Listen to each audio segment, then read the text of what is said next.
အားလုံးပဲမင်္ဂလာပါဒီနေ့ကတော့အရန်ကိုအရသာရှိပြီးစားလို့ကောင်းတဲ့ငါးကောင်မြစ်ချင်ဟင်းလေးတစ်ခွက်ကိုချက်မှာပဲဖြစ်ပါတယ်ဟင်းထဲမှာထည့်မဲ့ငါးကောင်လေးတွေကတော့ကိုနှစ်သက်တဲ့ငါးကောင်လေးကိုအသုံးပြုပါနော်ကျွန်တော်ကတော့ဒီနေရာမှာဗိုက်သားလေးလဲစားချင်တာမလို့ငအုံလုံးခေါင်းလေးနဲ့ဗိုက်သားလေးကိုတွဲပြီးအသုံးပြုမှာပါစက်သားလေးကိုလည်းအနည်းငယ်ထည့်ထားပါသေးတယ်ပထမဦးဆုံးမြစ်ချင်လေးတွေကိုအရှည်လိုက်လေးလှီထားလိုက်ပါမယ်ပြီးရင်တော့ဂျင်းလေးတွေကိုလည်းအရှည်သေးသေးလေးလှီထားမယ်စပတင်လေးတွေကိုလည်းအသေးလေးတွေလှီပြီးတော့ကြက်သွန်ပြူလေးတွေကိုတော့ဓားပြားလေးရိုက်ပေးထားလိုက်ပါတယ်။ဘုံရင်ပြူလေးတွေကိုလည်းလှီထားမယ်။ခန်းချင်သီးတစ်လုံးလောက်ကိုလည်းအနေတော်လှီထားလိုက်ပါနဲ့။ပဲပြားနဲ့သွေးကလေးတွေကိုလည်းလှီထားလိုက်မယ်။ငရုတ်ချင်လေးထည့်ပြီးငုံလေးတွေခွာထားလိုက်ပါမယ်။အရင်ဦးဆုံးရေထည့်မယ်။ဆူလာပြီးဆိုရနဲ့စနင်းလေးနည်းနည်းထည့်မယ်။ခုနငါးကောင်လေးတွေကိုထည့်ပြီးတော့ခဏပြုတ်လိုက်ပါမယ်။အကြာကြီးမပြုတ်ပါဘူးနော်။ရေတစ်ဝက်ဆူပါပဲ။ငါးကောင်လေးတွေကိုပြုတ်ရတာအညီနဲ့တက်တာအောင်လို့ပါနော်။ပြီးရင်တော့ချက်ချင်းပြန်ဆယ်ထားလိုက်ပါမယ်။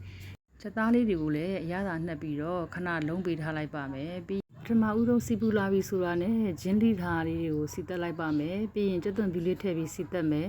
အနံလေးမွှေးလာပြီးဆိုရင်တော့ခုနလိထားတဲ့စပလင်လေးတွေကိုလည်းထည့်ပြီးတော့တခါတည်းစီတက်လိုက်ပါမယ်ကဲစပလင်ရောကြက်သွန်ပြူအနံလေးရောမွှေးလာပြီးဆိုတာနဲ့ခုနစီတက်ထားတဲ့လုံးထားတဲ့ချက်သားလေးတွေကိုထည့်မယ်ပြီးရင်တော့ခဏမွှေလိုက်ပါမယ်ကဲမွှေပြီးပြီဆိုတာနဲ့ခုနပြန်ဆယ်ထားတဲ့ငါးကောင်လေးတွေကိုထည့်မယ်အသားလေးခဏမှွေပေးလိုက်ပါမယ်ပြီးရင်ငရုတ်ချင်လေးထည့်မယ်ညစ်ချင်လိထားတာလေးတွေကိုထည့်လိုက်ပါမယ်အကုန်လုံးတမသွားအောင်လို့ဟိုဘက်ဒီဘက်ခဏလေးအသားလေးမှွေပေးလိုက်ပါမယ်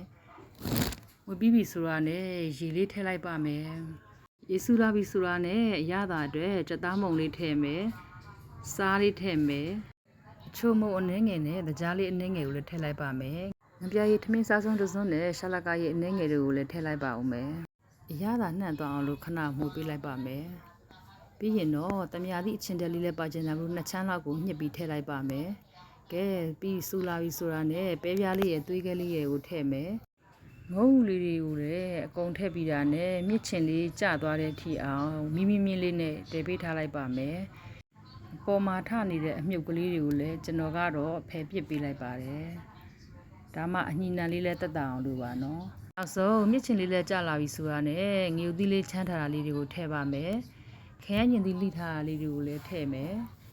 မုံညင်းလိထားတာလေးကိုလည်းထည့်လိုက်ပါမယ်မုံညင်းနဲ့ခဲညင်သီးလေးကိုနောက်ဆုံးမှထည့်တာကသူတို့နှစ်မျိုးစလုံးကဣလေလို့ပါ